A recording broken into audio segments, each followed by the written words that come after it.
59 start करते हैं जी। Intro plus नहीं ओनली R1 का। ठीक है जी। क्वेश्चन नंबर 1 कैसा रहा? आसान सा क्वेश्चन था। ठीक है जी। और अब 1 घंटे की क्लास रहेगी। माधव बच्चों, ऑनलाइन वाले बच्चों, 1 घंटा भी शायद ना हो सके, आधा घंटा आज मुझे इनके साथ लग गया, क्योंकि जब मैं गफीर में टेस्ट नहीं दिया तो मुझे नहीं पता, दिल नहीं कर रहा, मेरा दिल कर रहा है मैं ये क्लास छोड़ के कहीं भाग जाऊं। मेरी क्लास की 60% से ज्यादा स्ट्रेंथ ने टेस्ट नहीं दिया। अब मेरे दिल की हालत आप लोग घरों में बैठ के सोच सकते हैं, जो सारे टेस्ट देते हैं सारे टेस्ट देते हैं वो लोग, ठीक है ना। आप लोगों की तरह नहीं है, वो सब के सब बच्चे सब के सब टेस्ट देते हैं, ठीक है। आप लोगों की तरह नहीं है कि 60% टेस्ट ना दे के उस्ताद का खून इतना जला दिया कि आधा घंटा उस्ताद ने आपको जली कटी सुनाई और वीडियो भी ऑन नहीं हुई। चले जी, बहरहाल ये तो 50 मिनट्स की क्लास है, इसके अंदर कोशिश करके हम अपना ये पर्चा डिस्कस कर लेते हैं और इसी पर्चे के अंदर ही इंशाल्लाह हमारा ये सेट का टॉपिक जो चल रहा है वो भी कंटिन्यू हो जाएगा, ठीक है। क्योंकि ये सवाल तो है बहुत आसान, ये मैं जस्ट डिस्कस करूंगा, ये मैं सॉल्व कर देता हूँ क्विकली और फिर मूव करते हैं अगले सवालों की तरफ। उसमें भी एक डिस्कस करूंगा और एक सॉल्व कर लेंगे, ठीक है। सॉल्व वो करूंगा जिसमें IS 8 भी लग रहा है और SOC IE भी रिवाइज, ठीक है। Good PLC constructed a factory building during the year ending 30 September 2020. Construction took 10 months to complete. A contractor was hired for this work and total contract price was agreed to be 275 million. अच्छा, अब ये सवाल मैंने 4 बार करवाना है। असल में intro plus R1 में भी ये क्वेश्चन मैंने रखा था टर्म टेस्ट में, और R1 के भी टर्म टेस्ट में ये सवाल था, ठीक है जी। एनीवेज, लेकिन आसान सवाल साबित हुआ। जब मैंने ये सवाल फेंका था इधर तो मुझे लगा था शायद ये थोड़ा टफ टाइम देगा, लेकिन जब पहली क्लास में कराया तो मैंने कहा यार ये तो मुफ्त के नंबर ही हो गए। एनीवेज, टेस्ट एक बैलेंस टेस्ट था गिवन।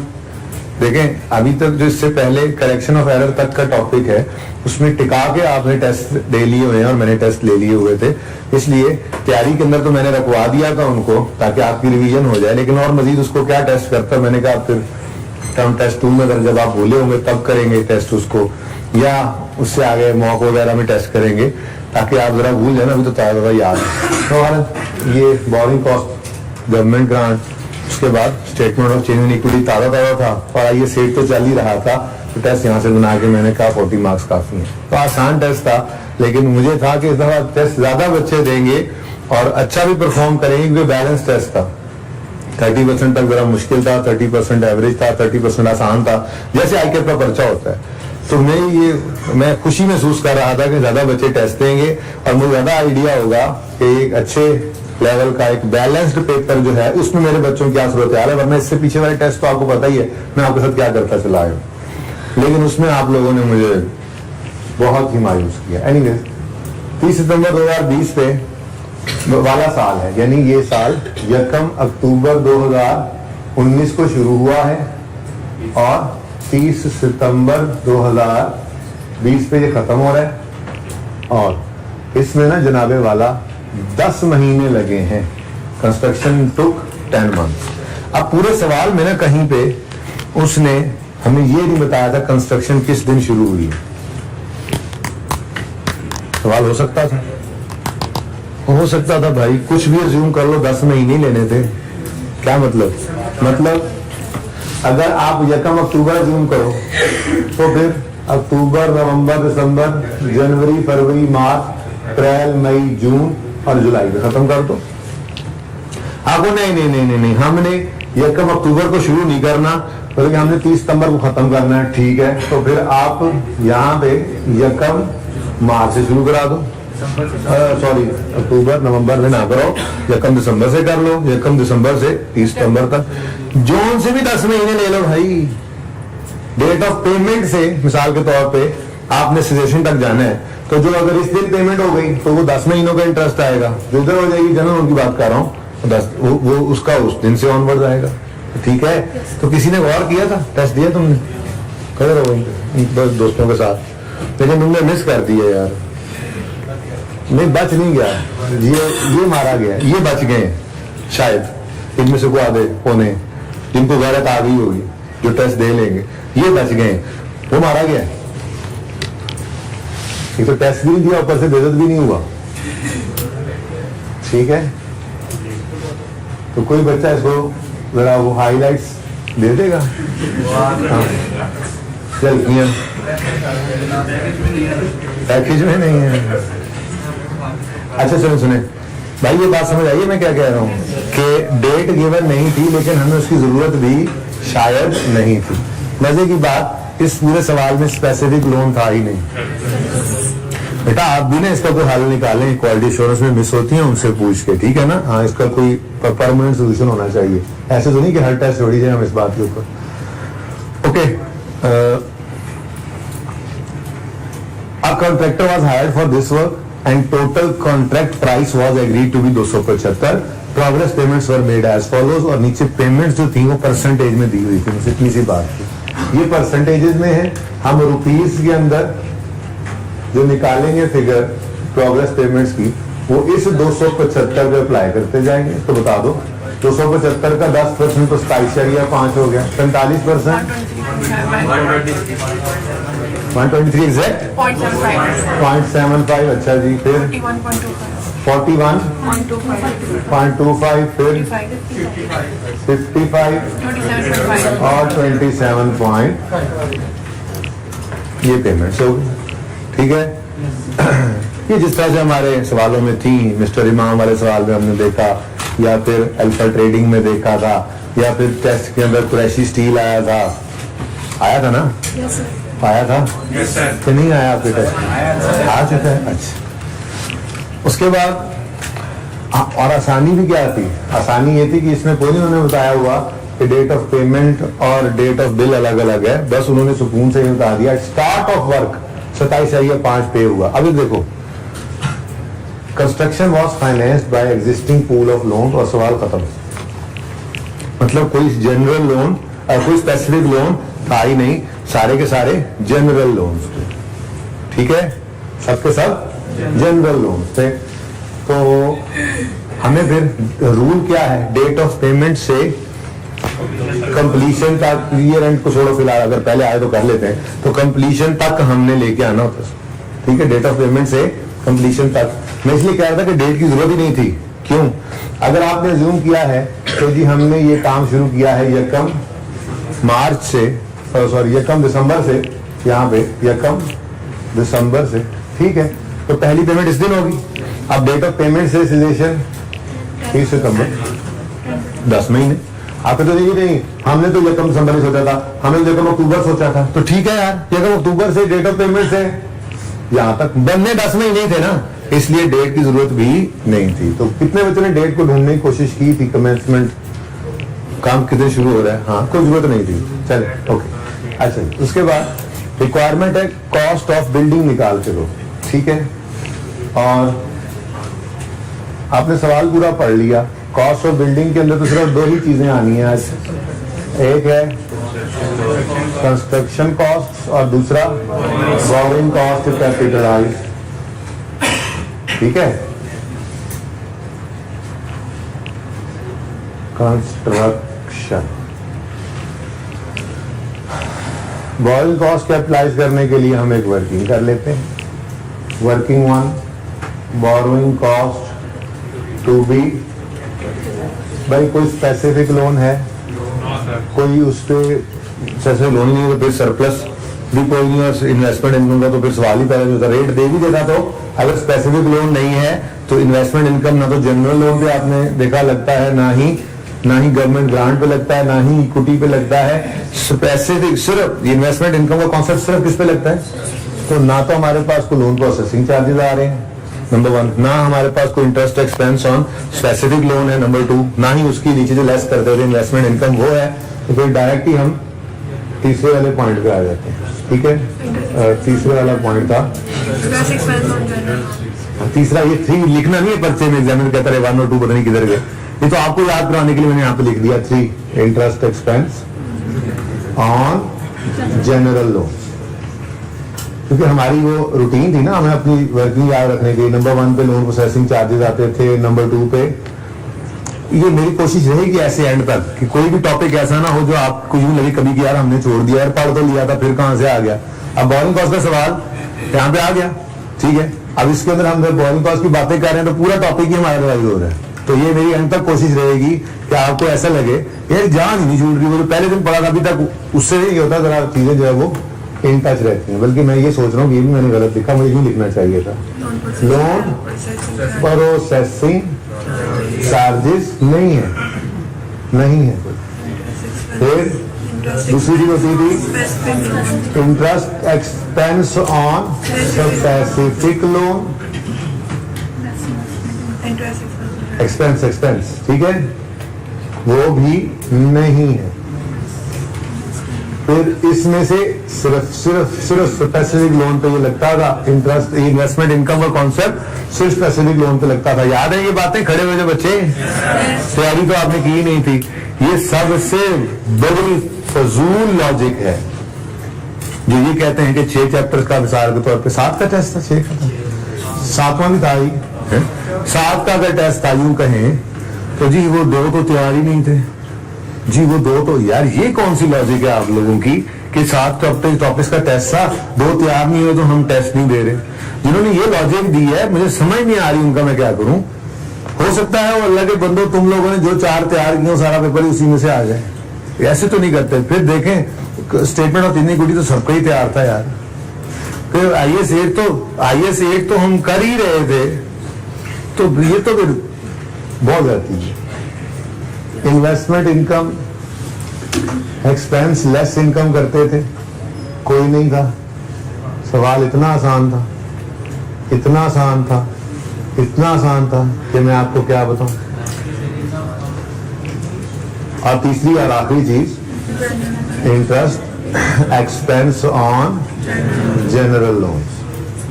तो मैं तो रिसीट पेमेंट भी ना बनाऊं भाई, जरूरत ही कोई नहीं है, ठीक है। ना ही कोई स्पेसिफिक लोन है, ना ही कोई इक्विटी है, ना ही कोई ग्रांट है कि हमें ये चेक करना पड़े कि जनरल लोन किस दिन से यूज होना शुरू हुआ, एग्जैक्ट फिगर का पता हो, है ही सिर्फ जनरल लोन। बस सादा सी बात, पहली पेमेंट कितनी हुई, पेमेंट को पकड़ते हैं ना, पहली पेमेंट डेट ऑफ पेमेंट से अब यहाँ पे जो रेट चाहिए उसके लिए वर्किंग 2 करनी पड़नी थी, और ये हमारी वर्किंग 2 है।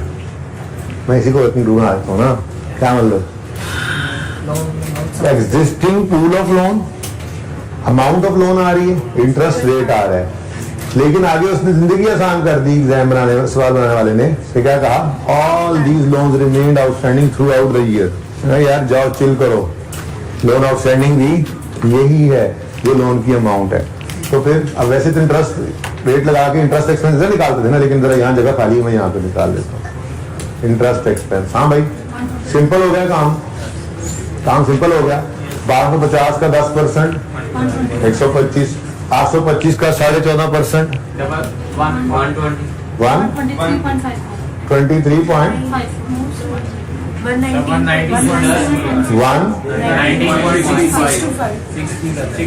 120 ना कर लें, क्या हो गया यार आप लोगों को।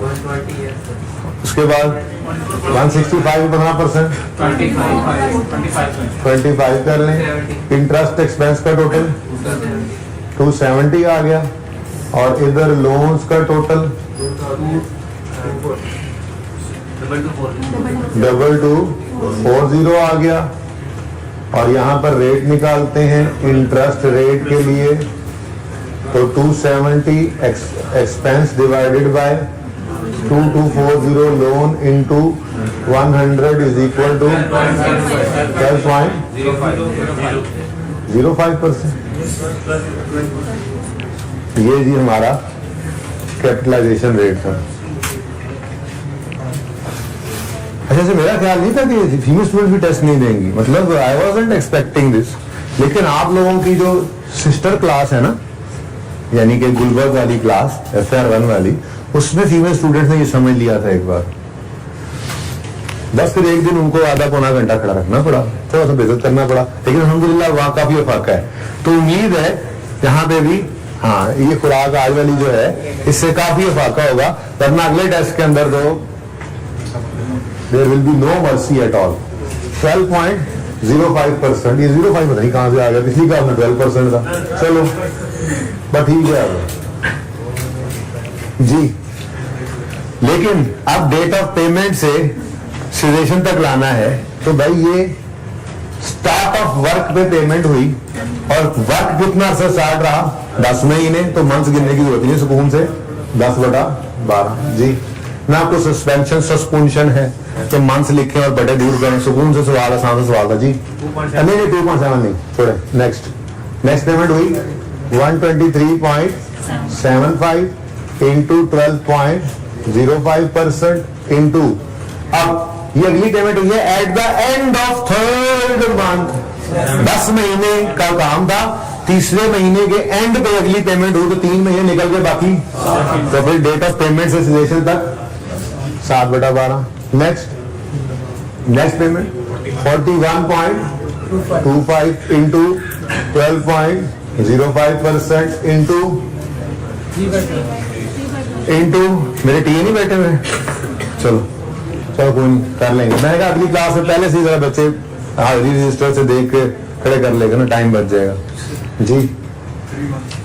वैसे अगली क्लास में फाका होगा क्योंकि ये खुराक उनको मिल चुकी है, एक दफा मिलनी जरूरी होती है। पता नहीं आप लोगों को अपने अच्छे बुरे का खुद पता ही नहीं चलता। वैसे यार आज मेरा दिल बार बार इस तरफ जा रहा है, मतलब मुझे ये समझ नहीं है, हार्ट तो पता नहीं हुआ या नहीं हुआ, लेकिन हैरत जरूर हो रही है आप लोगों के एटीट्यूड को देखकर कि यार मतलब कोई कैसे ऐसे अपना नुकसान कर सकता है। मतलब आपके हाथ में कुहाड़ी दी जाए, आप बाकी अपना पैर सामने रख के उस पर मारेंगे कभी आप, मुझे ये लग रहा है कि ये हरकत तो वैसी है, मतलब समझ नहीं आ रही। चलो वापस आए, क्या कर सकते हैं अब आप लोगों को क्या कर सकते हैं। 41.25 at the end of 7th month, तो 7 महीने गुजर गए, 3/12। फिर जनाब 55 को 12 बार बार मेरी सोच उधर जा रही है, इंटू 1/12 क्यों, 9th मंथ के एंड पे, तो फिर 1 महीना रह गया था, उससे अगली पेमेंट को लेने की जरूरत नहीं है, लेना 0/12 कर लेना, ठीक है। अब इन सबका टोटल करके एक ही फिगर 13.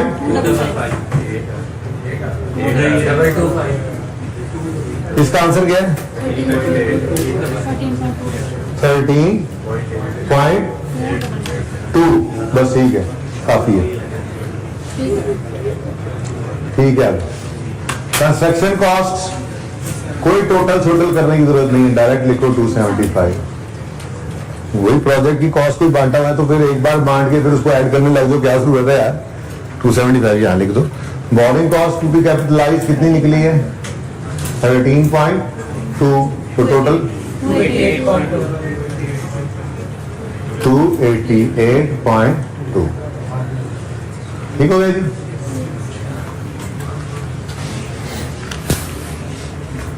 ये क्यों लग रहा है सोल्यूशन डिफरेंट है, सही है 288.2 है एग्जैक्ट, ओके जी। इसको नोट करना तो कर लें।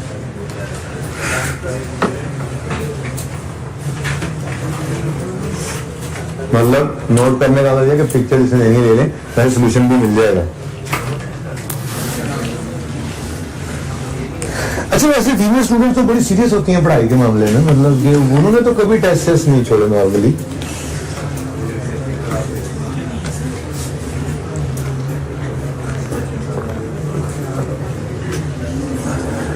तुम कहाँ से आए हो पढ़ने? पठान, नाम क्या तुम्हारा? कहाँ नाम क्या तुम्हारा? कैसे मतलब पेशावर शहर से हो तुम? नहीं ऐसे नहीं, असल जगह बताओ। अच्छा 6 घंटे में पहुंच जाते हो घर? 6 घंटे में पहुंच जाते हो घर? 6 घंटे लग जाते हैं, तो 6 घंटे लगा के तुम ये करने आए?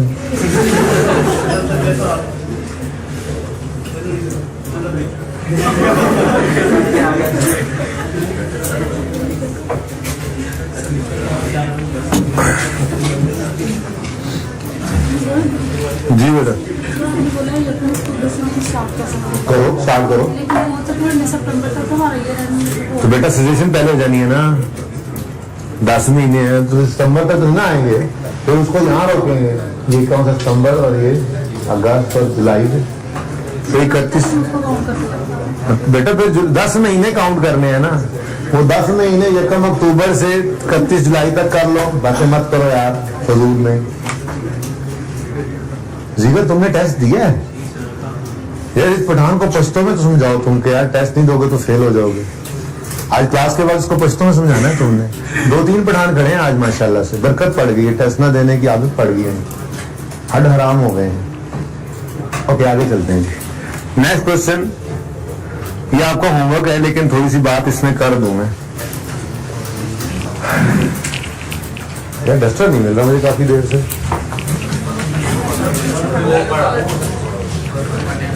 बगल में बच्चा,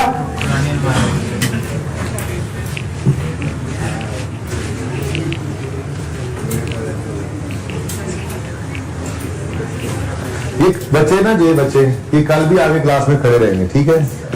कल फिर मैं आके देखूंगा कि मैंने बिठाना है या नहीं बिठाना। कल गुस्सा नहीं ठंडा हो रहा मेरा।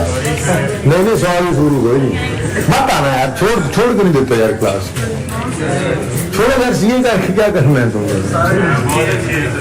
नहीं यार ऐसे नहीं काम करो, आज हद कर दिया आपने। कोई 10 होते हैं, कभी 5 होते हैं, कभी 8 बच्चे होते हैं, कभी 15 होते हैं। चलो बंदा कहता है, मतलब सिर्फ 42 बच्चों ने टेस्ट दिया है 120 की क्लास में से। चलो 120 में से मेरे 15 आते ही नहीं है माशाल्लाह रोज। चलो हम 100 लगा लेते हैं यार, इतनी ज्यादा परसेंटेज। ये कल खड़े रहना भाई, टाइम में जाया करना मेरा। अच्छा मैं आके खुद फैसला करूंगा फिर। अब देखते हैं कितना कौन फर्मा बरदार है, पता लग जाएगा। मुंह के कमांडो तो सारे ही बनते हैं, मुंह के कमांडो समझा ना। कल सब खड़े होंगे इधर जिन्होंने टेस्ट नहीं दिया। ओके अच्छा जी, ऑन वेलकम 2020 मासूम limited receive the grant of 80 million.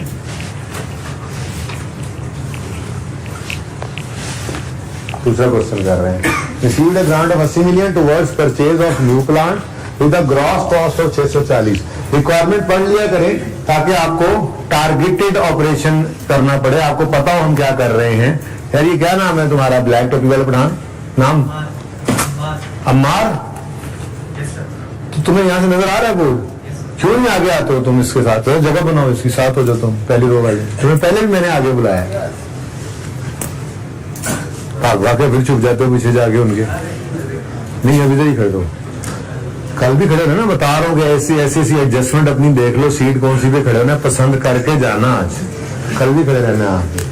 अच्छा जी 640। अच्छा भी एक्सट्रैक्ट्स बनाने हैं, एक्सट्रैक्ट्स इनकम स्टेटमेंट और बैलेंस शीट के एक्सट्रैक्ट्स बनाने हैं। 640 का एसेट आया है, 80 की ग्रांट है और लाइफ है प्लांट की 10 साल। अब ग्रांट किस खर्चे की मद में है? प्लांट की मद। तो प्लांट भी 10 साल पे एसेट की एक्सपेंस बनेगा, डेप्शन होगी, और ग्रांट को भी 10 साल पे ही इनकम बनाना है, ठीक है ना। ये हम प्रिंसिपली डिसाइड किए हुए हैं। आगे उसने कहा, हम लिखा होगा डेप्रिशिएटेड स्टेट लैंग्वेज आगे, one of the terms of grant is that sale of plant before 31 December 23 would trigger a repayment on a sliding scale as follows.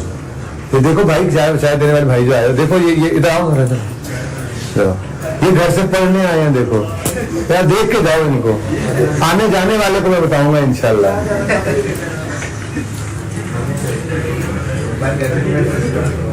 वो मजदूरी कर रहा है बंदा, और वो जब ये देखेगा ना कि यार देखो इनके घर वालों ने अच्छे भले कपड़े शपड़े पहना के इनको कॉलेज की फीसें दे के भेजा हुआ है, और ये फिर सजा लिए हुए, तो इनसे तो अच्छा मैं ही 4 पैसे ले जाता हूँ घर अपने माँ बाप के पास।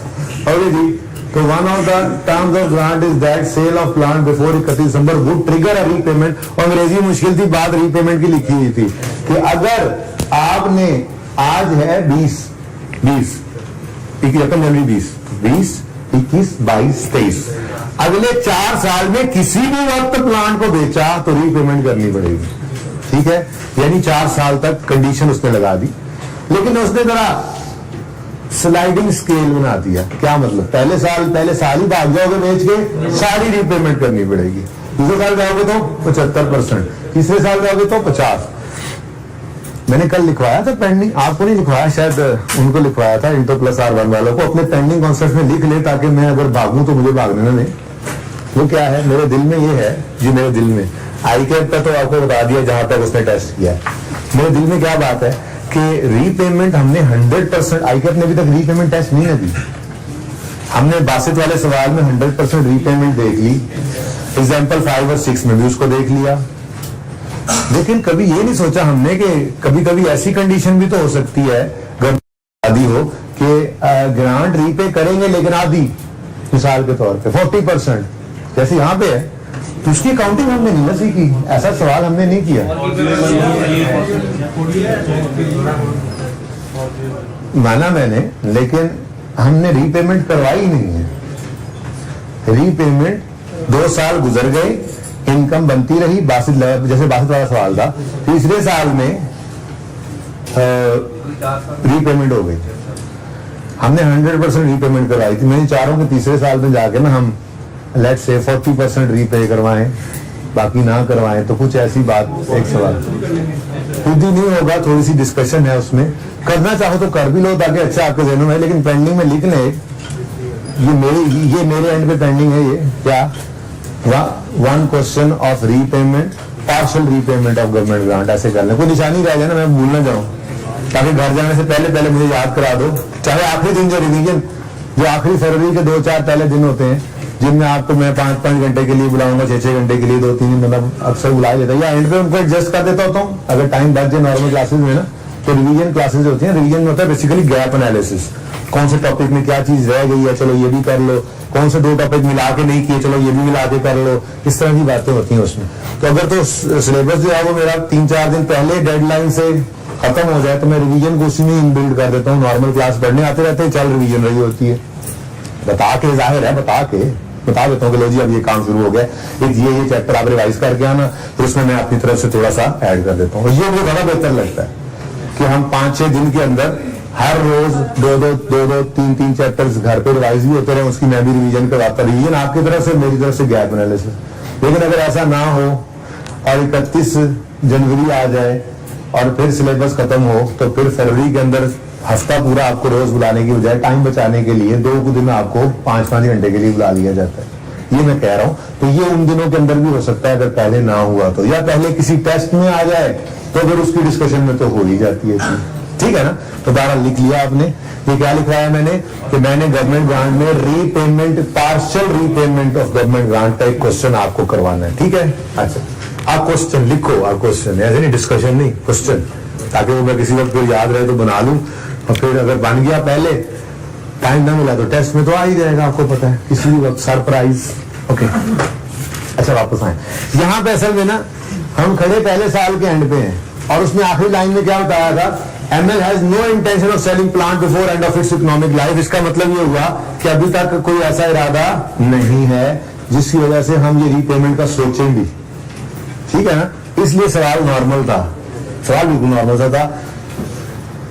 80 रुपए की ग्रांट और 640 का एसेट, 640 का एसेट डिवाइडेड बाय 10 होना था, और पहले ही दिन गवर्नमेंट ग्रांट रिसीव हुई है और प्लांट भी आ गया है, तो पूरा साल डेप्रिशिएट होना था, और पहले ही और 80 जो है वो भी डिवाइडेड बाय 10 कर देना था, और उतना ही उसको इनकम में डाल देना था। ये करते हम। अब ये तो है वो काम जो हमने सोच रखा है, जिंदगी गुजरी हमारी अब, लेकिन एक गलत काम भी हमने किया था, आपको याद होगा बनी ईयर वाले सवाल में एक दफा करा गया था, फिर मैंने अगले दिन आके रुजू किया था, याद आ रहा है आप लोगों को। अब वो अपनी गलती को मैं बार बार कहता है, तो मुझे भी याद हो जाए मुझसे गलती हुई थी, और वो गलती जो मैं सही की थी उसके बाद उसूल बना था ताकि उसूल पक्का हो जाए सबका, ठीक है ना। गलती मुझसे क्या हुई थी कि प्लांट की मद में उसमें ग्रांट रिसीव हुई थी बनी ईयर वाले सवाल में, उन्होंने कहा 4 साल तक प्लांट आपने नहीं बेचना, ये पता नहीं अनब्रोकन पीरियड की जो भी था, और 10 साल प्लांट की लाइफ थी, और मैं एक दिन सवाल करवा के गया, मैंने कहा जी 4 साल पे ग्रांट को इनकम बना लो और 10 साल पे प्लांट को डेप्रिशिएट करो। लेकिन अगले दिन इत्तेफाक से क्लास तो फिजिकल नहीं थी, लेकिन मैंने घर बैठ कर देखा तो गलती थी, तो अगले दिन फिर मैंने आपको बताया नहीं, मुझे बेसिक थीम जो नजर आया है वो ये है कि जैसे जैसे जिस ग्रांट जिस खर्चे की मद में रिसीव हुई है, जैसे जैसे वो खर्चा प्रॉफिट एंड लॉस में जा रहा है, वैसे वैसे वो ग्रांट भी प्रॉफिट एंड लॉस में जाए, डेफर्ड ग्रांट भी इनकम बने, ठीक है ना। तो ये उसूल हमने सीखा था उस दिन, और फिर हमने पक्का कर लिया इसको। अब यहाँ पे इतनी बात पढ़ के हमने देख लिया, हालांकि वो कह रहा है रीपेमेंट 4 साल के अंदर अगर बंद किया तो करनी पड़ेगी, ठीक है ना। 5वें साल तो कोई नहीं उतारा, उसने 4 साल की बात की, ऐसे ही है। लेकिन प्लान की लाइफ 10 साल, तो प्लान 10 साल पे डेफिसिट होने, और लाइफ भी ये गवर्नमेंट ग्रांट भी 10 साल के ऊपर ही इनकम बननी है। ये हमने उस सवाल की गलती से सीखा, सीख कर सही कर लिया, ठीक है ना। लेकिन यहाँ पे अब मैं डायरेक्टर्स को उस जगह पे लेके आया हूँ जहां पे हम वो गलती करने से पहले सीखे हुए नहीं थे। ये बात मैंने इसलिए डाली थी, रिवीजन होगी ना उस बात की, पक्की होगी जो उधर हुई थी। क्या डायरेक्टर्स ने अपना कमेंट दिया, क्या accordingly directors propose to credit the statement of profit or loss with 20 million, यानी कि 80 million का 1/4 being the amount of grant income they believe has been earned in the year 31 December 2020 has 1 year out of restriction is passed। यानी वही वाली बात जो हमने गलती सोची थी, इसलिए लिखा था, ये रिवीजन वाला सवाल था। 4 नंबर मैंने डाले, कोई बातें रिवाइज की। डायरेक्टर्स क्या सोच रहे हैं, वही जो हम सोच रहे थे बनी ईयर वाली गलती करने से पहले, डायरेक्टर भी वही सोच रहे हैं, ठीक है। लेकिन नहीं यार, हम नहीं ऐसा करेंगे। हम तो क्या कह रहे हैं, हम तो कह रहे हैं, वो क्या कह रहे हैं, वो कह रहे हैं 20 को इनकम में ले जाओ, हम कह रहे हैं नहीं 8 को इनकम में लेके जाओ। क्यों? क्योंकि रिलेटेड खर्चा भी 10 साल पे एक्सपेंस बन रहा है ना, एसेट, तो ये भी 10 साल पे ही इनकम में जाएगा। क्लियर है बात? तो डायरेक्टर जो कह रहे हैं उसके बारे में उन्होंने कहा एक्सट्रैक्ट्स भी बना दो। अब हमने जब एक्सट्रैक्ट्स बनाने हैं तो उसमें 640 में से 1 साल की डेप्शन 10 साल की लाइफ के हिसाब से माइनस करके शो करेंगे और इनकम स्टेटमेंट डेप्शन एक्सपेंस आएगा।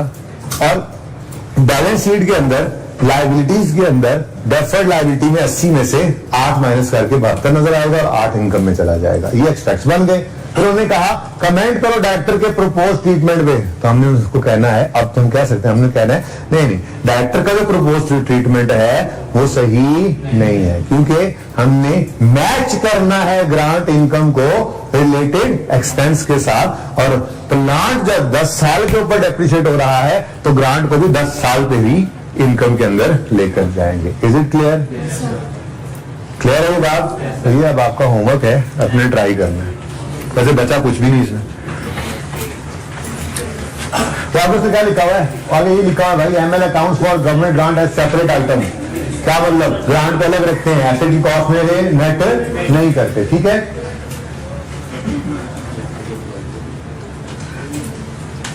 हाँ जी, ये एमसीक्यू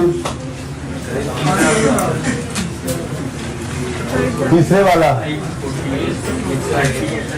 ये इसमें 23 तो नहीं लगेगा, पक्की बात है 23 तो नहीं लगेगा। पढ़ लिया मैंने, एमसीक्यू पढ़ लिया मैंने, ठीक है। पक्की बात है आईएएस 23 तो नहीं लगना।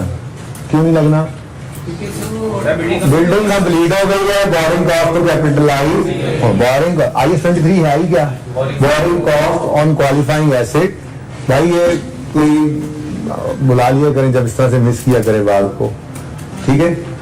बोरिंग कॉस्ट को क्वालिफाइंग एसेट की कॉस्ट में ऐड करना है। ये कॉन्सेप्ट है आईएएस 23 का, है या नहीं है? अब जिस दिन बोरिंग कॉस्ट कैपिटलाइज होना रुक जाएगी तो आईएएस 23 अप्लाई होना खत्म हो गया ना। तो जब बिल्डिंग कंप्लीट हो गया तो आईएएस 23 तो अप्लाई नहीं होना, एक बात। दूसरी बात, आईएएस 36 के बारे में क्या ख्याल है? क्यों इंपेयर हो जाए? बनी अभी बिल्डिंग बनी नहीं और इंपेयर हो जाए। आप कहोगे सर, क्या कहोगे? ऐसे कहोगे सर लीगल कॉम्प्लिकेशंस आ गई हैं। तो मैं आई कहूंगा स्टूडेंट्स प्रीवियस बिल्डिंग्स में आई हैं, तो मेरे ख्याल से तो आईएएस 36 का भी कोई इंडिकेटर ऐसा नजर नहीं आ रहा कि वो अप्लाई हो। आईएएस 36 ऐसे नहीं हर साल के एंड पे आई जाता और आकर जो अप्लाई हो जाता। जब तक कोई इंडिकेटर ना आए हम एसेट को इम्पेयरमेंट के लिए टेस्ट नहीं करते। कितनी देर से ये मिसिंग होना शुरू हुई है भाई आवाज में? अभी पहले की हो रही है, तो गूंगे वो दस नहीं सकते। आप भी हमें भाई इसका ध्यान रखा करें यार प्लीज। वो मेरी तरफ से सही है, मैं भी तो आपका ध्यान रखता हूँ इधर कि आपकी रिकॉर्डिंग में मसला ना हो। बुला लें किसी को, तब तक हम वैसे ही बात कर ले। अच्छा जी, सुने आईएएस 23 नहीं लगना, आईएएस 36 भी खामखा कहीं लग जाता। जब तक कोई इंडिकेटर ना हो हम रिकवरेबल अमाउंट कैलकुलेट नहीं करते। एंड वालों, सबको नजर नहीं आ रहा, जिसको नजर नहीं आ रहा सामने आ सकता है। किस किस को बहुत थकावट हो रही है इस वक्त? किसी ने हाथ नहीं खड़ा किया, मतलब कोई भी नहीं थका, खड़े रहो। अच्छा सुनो, 23 और 36 तो नहीं लगने। अब रहेगी लड़ाई आई 16 और 40 की। अब पढ़ता हूं जरा मैं सवाल को, आपने पढ़ाई था लेकिन मैं दोबारा पढ़ता हूं। Jason completed construction of its new head office. ओए होए होए, हेड ऑफिस बन गया है। अभी वो गवर्नमेंट के लोग, गवांडियों ने स्टे ले लिया है मिसाल के तौर पे, पुरानी बिल्डिंग की गवांडियों ने स्टे ले लिया, छोड़ के ना जाए, हमारा दिल नहीं कर रहा, हम इनके लिए उदास हो जाएंगे, ये रुक जाए। अब लिया स्टे ले लिया, मतलब कॉम्प्लिकेशन आ गई। पुरानी बिल्डिंग किसी वजह से, अच्छा नहीं यार पुरानी बिल्डिंग पे स्टे नहीं आया, नहीं पे आ गई। हम सारा ने कहा इतनी ऊंची बिल्डिंग खड़ी कर दी इन लोगों ने, हमारे तो घर की हवा, रोशनी सब कुछ ही रुक गया है। धूप, सर्दियां भी बहुत है, धुंध है, सॉरी इन्हें कहें यहाँ पे जो है ना ये बिल्डिंग को गिराएं, अब स्टे हो गया। ठीक है, जेसन ने कंस्ट्रक्ट कर ली बिल्डिंग नए हेड ऑफिस की इसी साल में। The construction was financed by bank loan भी लिया था, लेकिन कंप्लीट होगी ना, ठीक है, ऐड हो गया होगा। Building is available for use but due to some legal complication in previous building this new building is currently vacant. Building खाली पड़ी है। क्या हमारा मकसद इसको किराए पे चढ़ाना है? क्या हमारा मकसद इससे कैपिटल एप्रिसिएशन लेना है? हमने हेड ऑफिस के लिए बिल्डिंग बनाई है ना, बस पुरानी बिल्डिंग के अंदर कोई ऐसी लीगल कॉम्प्लिकेशन आ गई है जिस वजह से अभी हम उसको छोड़ नहीं सक रहे। छोड़ेंगे तो इसमें शिफ्ट होंगे ना, क्या ख्याल है? और सही है। अब अगर आपने नोट्स पढ़े हो ना, जो IAS 40 के नोट्स आपको कहे थे पढ़ लेना, अल्लाह ने आपको तौफीक दी हो, उसके अंदर ना बातों बातों में एक बात ऐसी भी लिखी हुई थी कि ऐसी प्रॉपर्टी जिसका मकसद इन्वेस्टमेंट प्रॉपर्टी ही है लेकिन अभी वो बन रही है या खाली पड़ी है तो इन्वेस्टमेंट प्रॉपर्टी में वो फॉल करती है। लेकिन ये IAS 16 मकसद क्या है? हेड ऑफिस में बनाना है। अगर ये किसी वजह से कुछ अर्सा खाली पड़ी रहे तो ये वही है जैसे प्लांट आइडल पड़ा हुआ है, IAS 16 में ही रहेगा और डेप्रिशिएट भी करेंगे इसको। ठीक है, तो IAS 16 क्यों अप्लाई हो रहा है? क्योंकि ये हेड ऑफिस की बिल्डिंग थी। कौन सी बिल्डिंग थी जी? हेड ऑफिस की। आ देखो, न्यू हेड ऑफिस बिल्डिंग, इसलिए विच of the following standard is not applicable. ये तो एप्लीकेबल था, सॉरी ये तो ये यार ये कह रहा हूं, ये तो एप्लीकेबल था। IAS 40 हमने कहा नहीं लगेगा, IAS 23 हमने कहा नहीं लगेगा। बिल्डिंग कंप्लीट हो गई, 23 एंड 36 नहीं लगा यार। अभी डमी है, कोई इंडिकेटर भी नहीं है इम्पेयरमेंट का, नहीं है। IAS 40 भी लगा, क्यों? हेड ऑफिस की बिल्डिंग है तो फिर रहेगी क्या? सही है। Which of the following is not applicable? अच्छा, which of the following, ये इससे परेशान हो गए। स्टैंडर्ड्स को भी देखो ना, ये मेरी गलती थी, माजरत।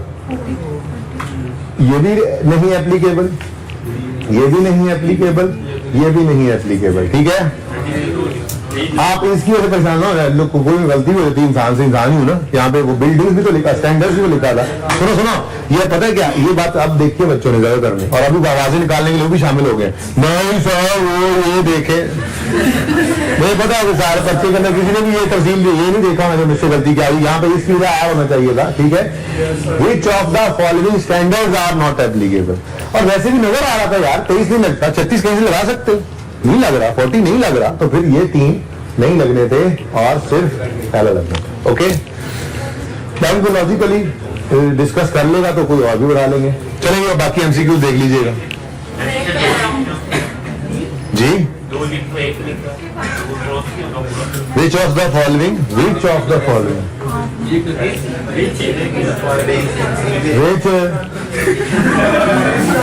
विच वन ऑफ द फॉलोइंग तो नहीं है यार, बता तो दिया, और आंसर क्या बताऊं? BCD। अच्छा जी, इधर आ जाए। मोहिंजोदारो फार्मा लिमिटेड कैसा रहा? आसान था। ये statement of change in equity का मेरे पास तो सबसे मुश्किल सवाल यही था, या ये था या फिर वो पास पेपर 2 जो हमने किया था वो था। मैं तो क्वेश्चन बैंक 6 को भी मुश्किल नहीं कहता। ठीक है, तो सही है ना? क्या ख्याल है, मुश्किल था क्वेश्चन बैंक 6? पास पेपर 2 क्यों मुश्किल था? उसमें एक कॉन्सेप्ट था, लेकिन उस कॉन्सेप्ट की ना तैयारी हम करते करते चले आए थे यहाँ तक। भाई कल ईमानदारी से खड़े हो गए, दोबारा एतमाद रखूं, थोड़ी देर बैठ जाओ, अगली क्लास में भी थके थके चले जाओ, लेकिन कल अपनी सजा पूरी करनी है आपने, 1 और घंटा खड़ा रहना है, ठीक है? और घर पे जो टेस्ट, आप भी बैठ जाओ बेटा, जो घर पे जिन्होंने ऑनलाइन वाले कैमरे के आगे खड़े हुए हैं, कितने फर्मबरदार बच्चे हैं हमारे, घर बैठे हुए हैं, कैमरे को देख रहे हैं, पता है वो उस्ताद जो है वो नहीं देख रहा, लेकिन अल्लाह तो देख रहा है ना। टेस्ट में नकल करके टेस्ट अपलोड कर देते हैं, हम उस्ताद तो नहीं देख रहा, अल्लाह तो देख रहा है ना।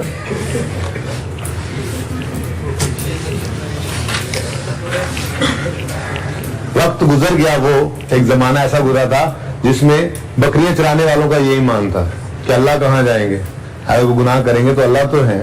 आजकल तो बने हुए दीनदार मेरे जैसे होते हैं। बहरहाल, following is the summarize trial balance of Mohenjodaro pharma limited, a listed company as on 30 June 18। एक ब्रेकिंग न्यूज दूं, या आपकी किताब में प्रैक्टिस सेट 1 था, सिर्फ मैंने नाम बदल दिया था, ठीक है? तो क्या हो गया, ठीक है, अच्छा है, प्यारा सवाल था, इससे मुश्किल सवाल मैं दे नहीं सकता था, ये मैंने बचा के रखा हुआ था, छुपा के रखा हुआ था, नहीं हुआ था ये सवाल, लेकिन इस जैसा सवाल कर लिया था। क्या था इसमें जी? लैंड एंड बिल्डिंग की कॉस्ट गिवन है। अच्छा ये क्या है, हमें क्या दे दिया था इसने? ट्रायल बैलेंस, लेकिन एक्सपेक्ट है, जाहिर सी बात है। अच्छा, लैंड एंड बिल्डिंग की कॉस्ट है, इसकी एक्यूमुलेटेड डेप्रिसिएशन है, शेयर कैपिटल है, रिटेन अर्निंग्स है, और ये एक अजीब सी चीज है, ये कॉन्सेप्ट नहीं है भाई। आ जाओ इधर, ये पड़ा हुआ माइक सही कर लो इसको।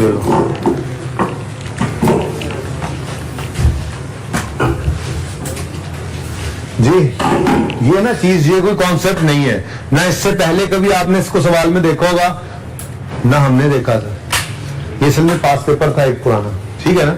न इससे पहले कभी ये सवाल, ये आप जब FAR 2 में जाएंगे ना आप लोग, तो फाइनल अकाउंट का एक सवाल आएगा, ठीक है? उसका नाम ये नहीं होगा, जाहिर है, आई थिंक मूनलाइट है, ठीक है? वो असल सवाल के अंदर ये एडजस्टमेंट है, ठीक है? असल सवाल के अंदर ये सिर्फ एक एडजस्टमेंट है जिसमें 420, तो इंशाल्लाह आपको वहां पे जाकर ये एडजस्टमेंट याद आएगी, जब आप करेंगे आप कहेंगे हाँ ये एडजस्टमेंट सिर्फ हमने कर ली थी statement of changes in equity context के अंदर, बाकी जो है वो सवाल पूरा नहीं है ना, ट्रायल के अंदर से तो सिर्फ एक्सट्रैक्ट किया हमने अपनी फिगर्स, ठीक है ना? तो बहरहाल ये 420, वहां पे भी ना इससे पहले इस तरह की कोई चीज आई थी, ना इसके बाद कभी इस तरह की कोई चीज आई, नॉन रिकरिंग सी चीज थी, लेकिन बहरहाल जब एक चीज है तो फिर समझ लें, अच्छा है, तो मुश्किल काम तो नहीं है। ये सब की सब चीजें 30 जून 18 पे गिवन है, लेकिन साथ में उसने इनके कुछ चीजों के डेट दिए, कुछ चीजों के क्या, हर एक चीज के साथ ही डेट दे दी।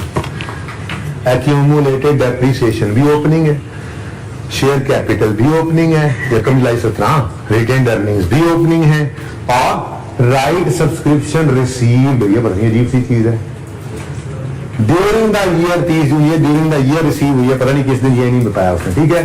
और लैंड एंड बिल्डिंग की कॉस्ट गिवन है, उसके साथ उसने डेट लिखना पसंद ही नहीं किया। एडिशनल इन्फॉर्मेशन में कहता है the land and building were acquired on यकम जुलाई 2013, cost of land was 600 million, on यकम जुलाई 17 a professional valuation firm valued building at 1840 with no change in value of land. The estimated life at acquisition was 20 and the remaining life has not changed as a result of revaluation. Right shares were issued on Yakam May 18 at ₹12 per share. The profit for the year 30-18 and 19 is 566 million and 800 million profits given.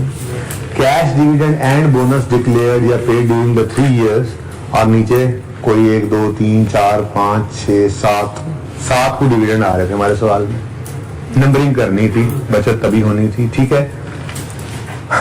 और interim half yearly accounts के साथ आता है, ठीक है? Statement of change in equity बनानी थी for the year ended 30 जून 2019। अब 18 की बनाएं या ना बनाएं? कहाँ लिखा हुआ है कंपैरेटिव बनाना? नहीं, वो मैंने कहा था आइए सेट के अंदर अगर बताए चाहे ना बताए हमने कंपैरेटिव लाजमी बनाना है। हाँ, वर्किंग में तो बनाना जरूरी था, ठीक है, ओके। तो बहरहाल अच्छा कोई बात नहीं है, आप इकट्ठा ही बना लिया करो, लेकिन ना ऐसे खाऊंगा में मतलब जहाँ पे नहीं भी बनाना हो वहां पे भी बना जाते हैं, मसला ये है, इसलिए मैं डरता हूँ ये बात करने से। और मैं कहता हूँ अगर सवाल में कंपैरेटिव कहे बनाओ तो फिर बनाएंगे, ठीक है, ना कहे तो आपने वर्किंग के अंदर पिछले साल की बनानी है और रिक्वायरमेंट में नहीं बनानी। ये मैं डर से कहता हूँ, वरना सादा बात थी, मैं वो कहता स्टेटमेंट इक्विटी दोनों साल की बना लिया करो जहां जहां ओपनिंग में जरूरत पड़े। अब 3 कुछ सवाल ऐसे थे जिसमें ओपनिंग में बनानी पड़नी थी, आपने कर लिया, अब आपकी आदत बनी है, पर्चे में गए, उसने 1 साल के ओपनिंग बना के दी, आपने कहा नहीं मैं तो पहले साल की बनानी है फिर दूसरे साल की। तो इसलिए मैं डरता हूँ और कहता हूँ कि आपने statement of changes in equity के टॉपिक हो तो जब तक कंपैरेटिव कहे ना आपने 2 साल की चेंजेस इन इक्विटी नहीं, लेकिन जो IAS 8 का टॉपिक है उसके अंदर आपको बना लेनी चाहिए, ठीक है। अच्छा चलें, इस सवाल की जो एडजस्टमेंट डिस्कस करने लायक है ना, सिर्फ वो राइट शेयर्स वाली है वो मैं कर लेता हूँ। सवाल ये आपका होमवर्क के अंदर है, ठीक है। मैं इस वक्त टर्म टेस्ट क्वेश्चन नंबर वैसे 3 का भी मैंने एक MCQ, कौन सा MCQ डिस्कस किया है? 3 का 3 डिस्कस कर लिया, चलो ये भी लिख देना। टर्म टेस्ट क्वेश्चन नंबर 4 की एडजस्टमेंट नंबर 2 में डिस्कस कर देता हूं आपको, और ये पूरा सवाल फिर आपका होमवर्क में, ठीक है जी। Right shares were issued on 1 May 18 at 12 per share. तो पूरे सवाल में इसके अलावा राइट शेयर्स के बारे में और कोई इंफॉर्मेशन नहीं है। आपको पता होगा हमारी जो राइट इशू वाली वर्किंग होती थी, वर्किंग जो भी अलग से, चलो मैं कहता हूँ वर्किंग 1 मेरी सवाल में बनी थी है, और वो राइट इशू है। तो उसके अंदर 3 स्टेप्स होते थे ना। पहला step number of shares immediately before right issue, ये हम निकाला करते थे। उसके बाद सेकंड स्टेप में हम नंबर ऑफ राइट यानी न्यू शेयर्स निकाला करते थे कि नए शेयर्स हैं कितने, और तीसरे नंबर पे हम किया करते थे जर्नल एंट्री जो कि होती थी कैश डेबिट।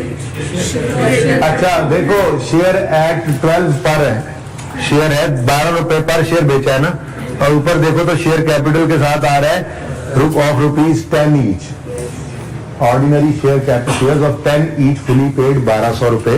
तो वो फेस वैल्यू गिवन है, क्या गिवन है जी? ठीक है ना। तो फेस वैल्यू 10 है और नया शेयर 12 का इशू हुआ है, तो इसका मतलब शेयर प्रीमियम भी है ही ना। एंट्री के अंदर हम शेयर कैपिटल भी लिख लेते हैं और शेयर प्रीमियम, ये काम हमने करना है, ठीक है। अब ये चीजें सारी ही हमारे पास नहीं है। अब 1 बाय 1 चलते हैं। देखिए सबसे पहले तो आपको मैं वो बात याद कराऊं कि हम किया क्या करते थे। हमने जब ये काम सीखा था राइट इशू का, तो हमें परसेंटेज दे देता था राइट इशू की, या वो 1/5, 1/6 ऐसी बात करता था, हम उसको भी परसेंटेज में कन्वर्ट कर देते थे, ठीक है। यहां पे पूरे सवाल में उसने हमें कहीं पे भी ये नहीं बताया कि नए शेयर्स किस रेशियो में या किस परसेंटेज में। रेशियो क्या था?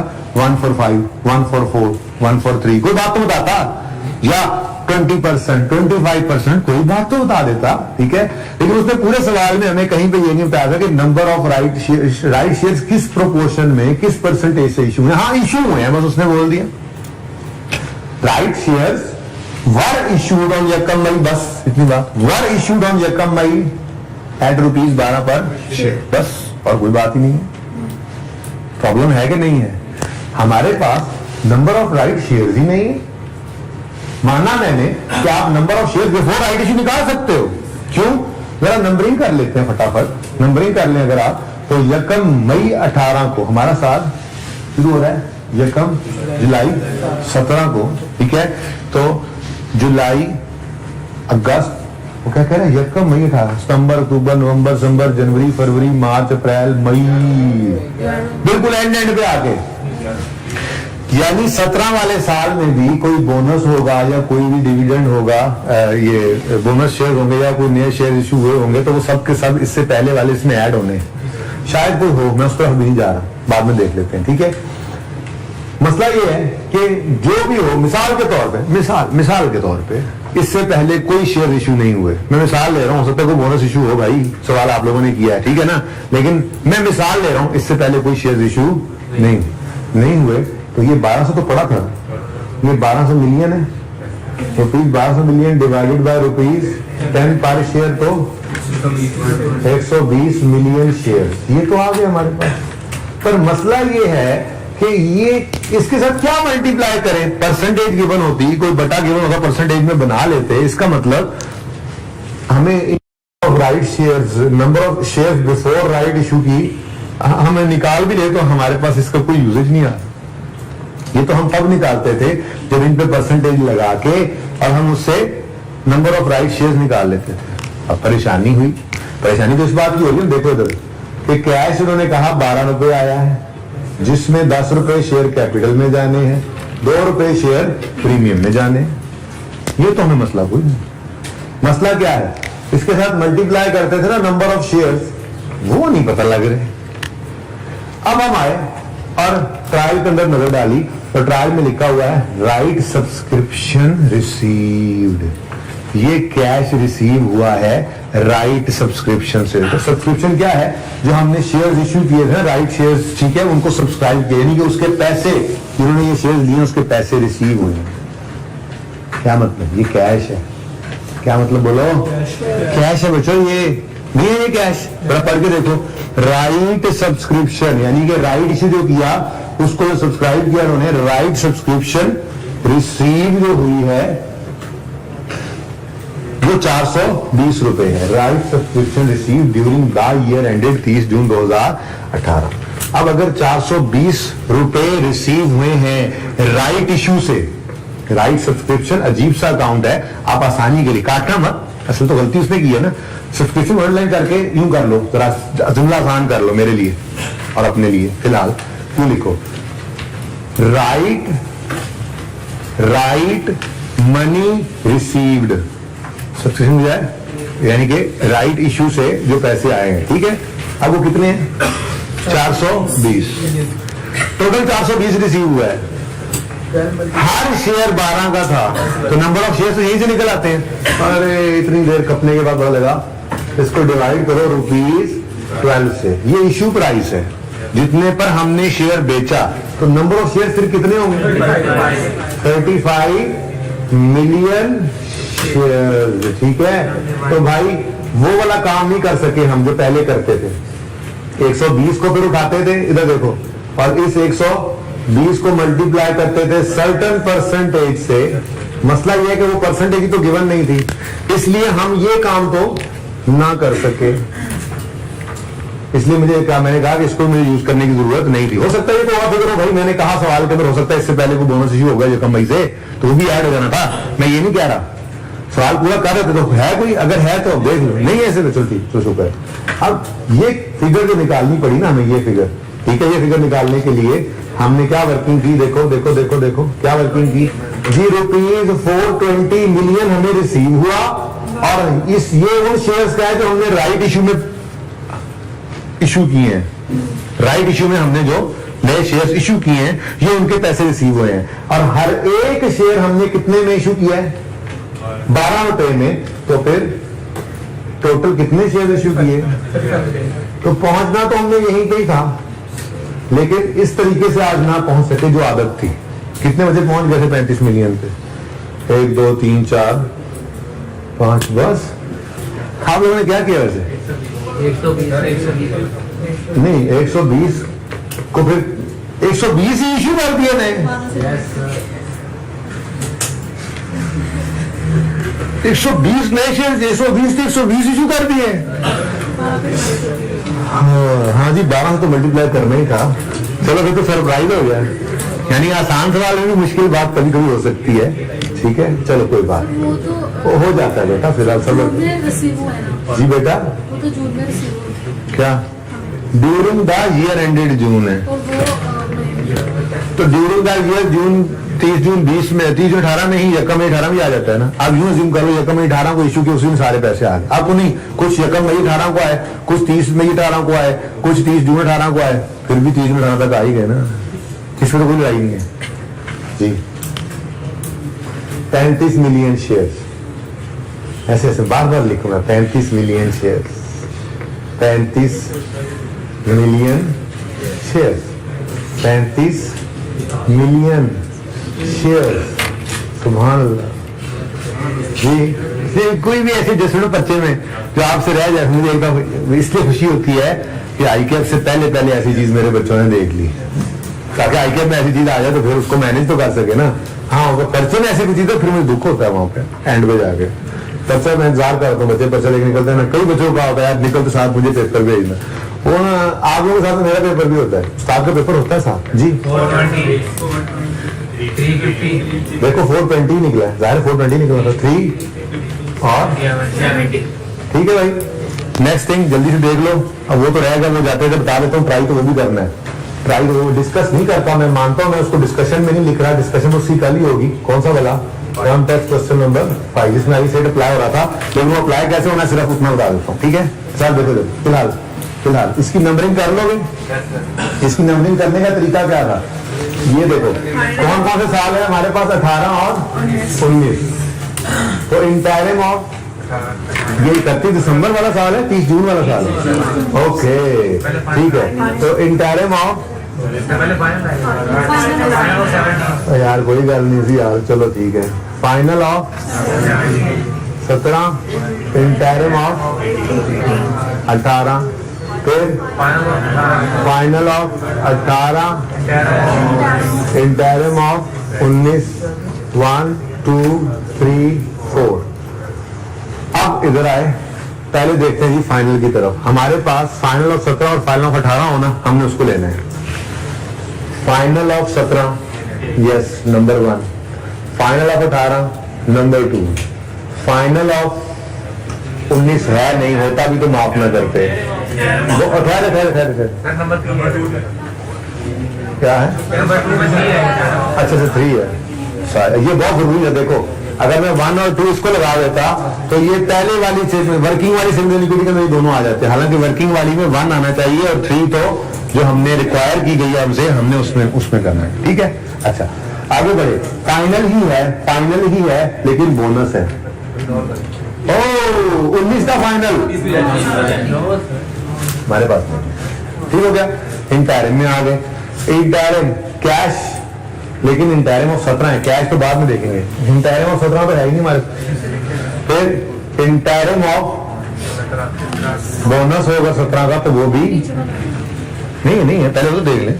इंटायरम है 17 का, नहीं लेना, चाहे कैश है चाहे बोनस है।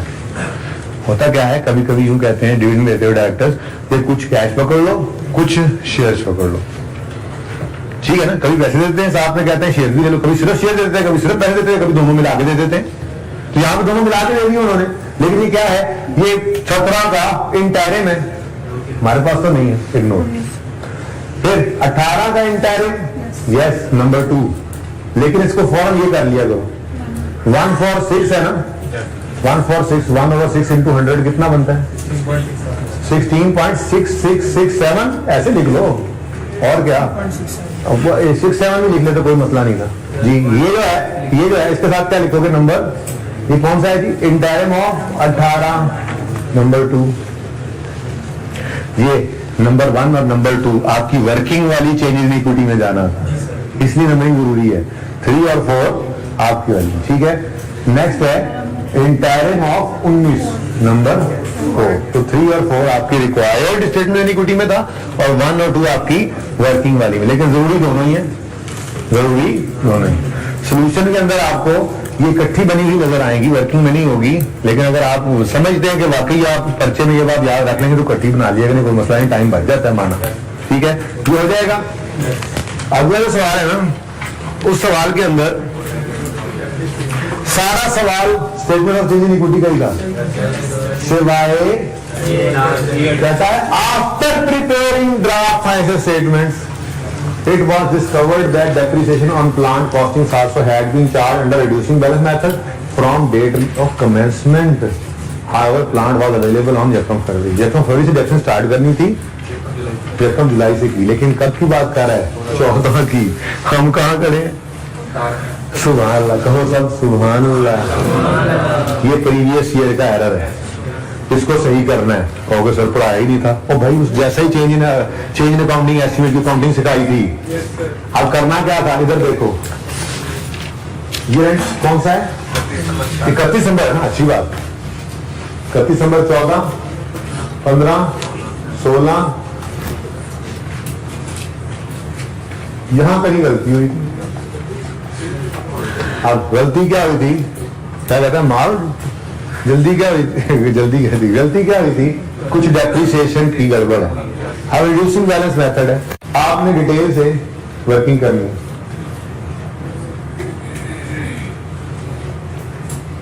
यहां वो लिख लो, हुआ क्या? पहले साल की रकम फर्क होनी है, लेकिन चूंकि रिड्यूसिंग बैलेंस मेथड है, चल उसको चाली गलत हो जानी है। तो एक बार आप रॉन्ग वेल्टेशन निकालो। जो उसने किया, उसने क्या किया था?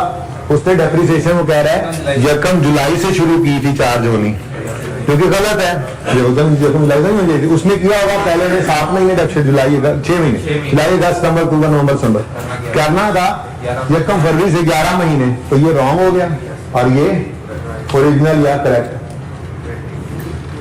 ठीक है, अब दोनों से डेप्रिसिएशन निकलनी थी। ठीक है, आप उसने तो कोई रिडक्शन और इधर, और आपने इम्पैक्ट ले लेना था अपने पास। जाहिर सी बात है, इधर रिडक्शन कम होगी, आपकी ज्यादा होगी। 6 महीने की रिडक्शन की थी इसने, तो आप क्या कहोगे? जी मजीद बढ़ाओ, रिडक्शन को मजीद बढ़ाओ। तो बढ़ाने की एंट्री क्या होती है? डेप्शन डेबिट एक्यूमुलेशन। एक्यूमुलेशन क्रेडिट करने की बजाय घर पे आप क्या करना आसानी के लिए है, क्या है, क्या प्लांट है ना, ये मैं क्यों कह रहा हूँ डायरेक्ट प्लांट लिख लो, जरा संभालना आसान हो जाता है और कुछ भी नहीं है। एक्यूमुलेटेड एक्शन क्रेडिट सही है बिल्कुल, लेकिन देखो ना, आप अलग से एक्यूमुलेशन बनाए थे, एसिड लिखा होता है ना, सुकून मारो यार।